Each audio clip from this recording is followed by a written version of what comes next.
Welcome to Lifespring 9 Overcoming Fear. After the Godhra train burning in 2002, riots had already begun in Ahmedabad. I was conducting personal growth seminar in Baroda. I had to return to Hansol, where Father Victor was alone. I asked him the situation and when I can come. He told me that the rioters go quiet early in the morning, so come during that time. So I started at 4 a.m. from Baroda, and everything went on very smoothly till I reached Astlali. I saw 2 trucks just burning.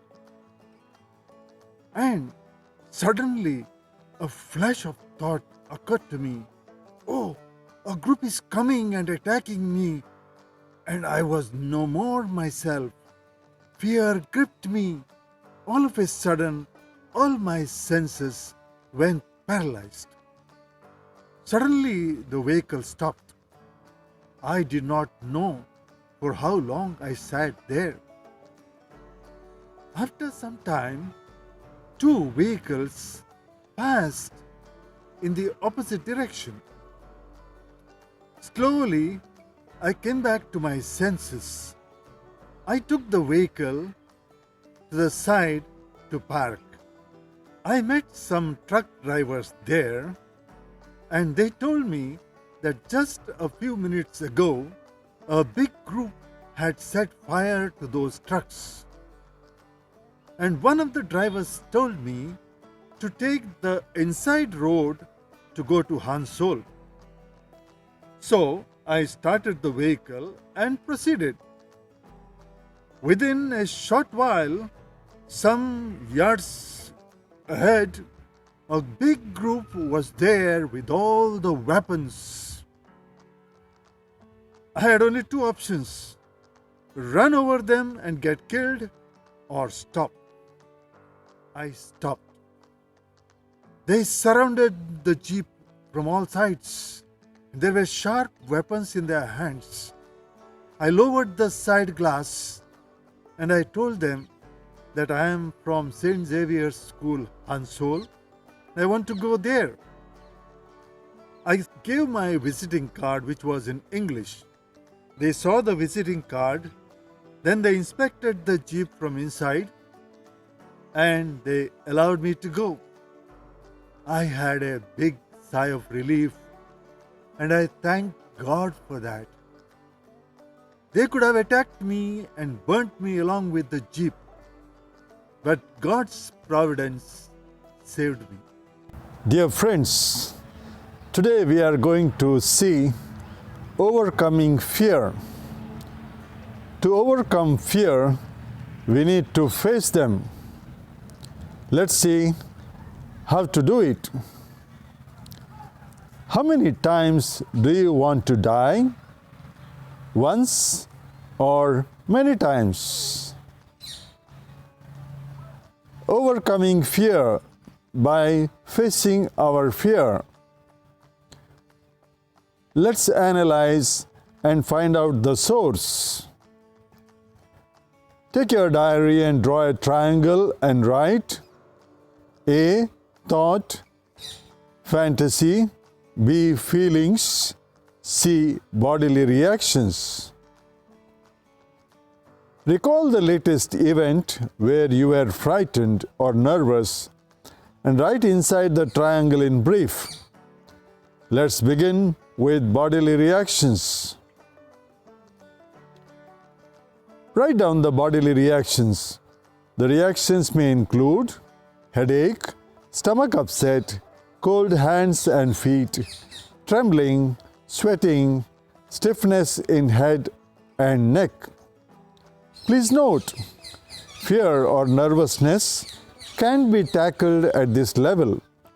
Nervous person doesn't choose to be nervous.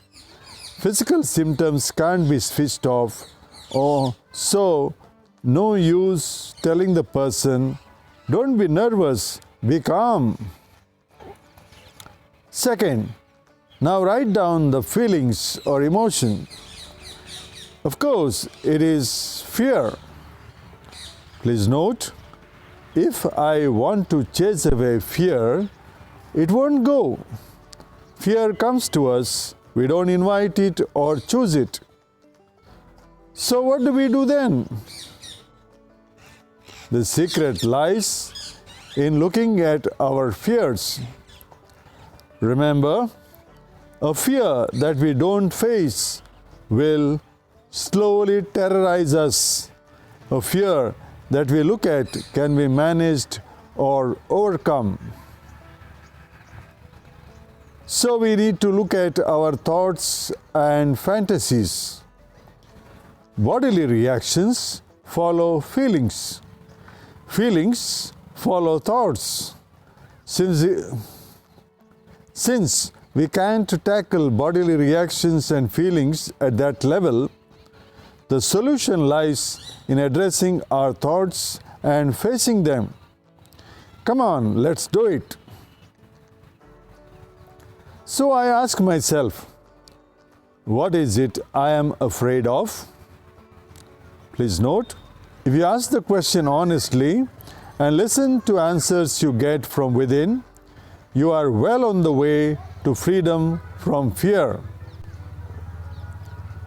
Each of us thinks that my fears are special. In fact, in our fears, we are all alike. Behind most of our fears, there lies an inner conversation or self-talk beginning with these three elements: I, they, I. The self-talk goes something like this: I'm afraid that I will make mistakes. They will laugh at me, or they will think less of me. I can't face that. This I, they, I self-talk is behind most cases of nervousness or fear. Liberation will come when I realize that the audience is doing nothing to harm me, that I am afraid or frightened myself with my self-talk. To help yourself, look at your inner conversation. Come to your I, they, I beliefs. First, I am afraid that I will make mistakes. Of course, you may. In life, we have only two options. A, do what I can as best as I can, knowing that it will not be perfect. B, avoid doing things for fear of making mistakes. Example, meeting new people, speaking in public.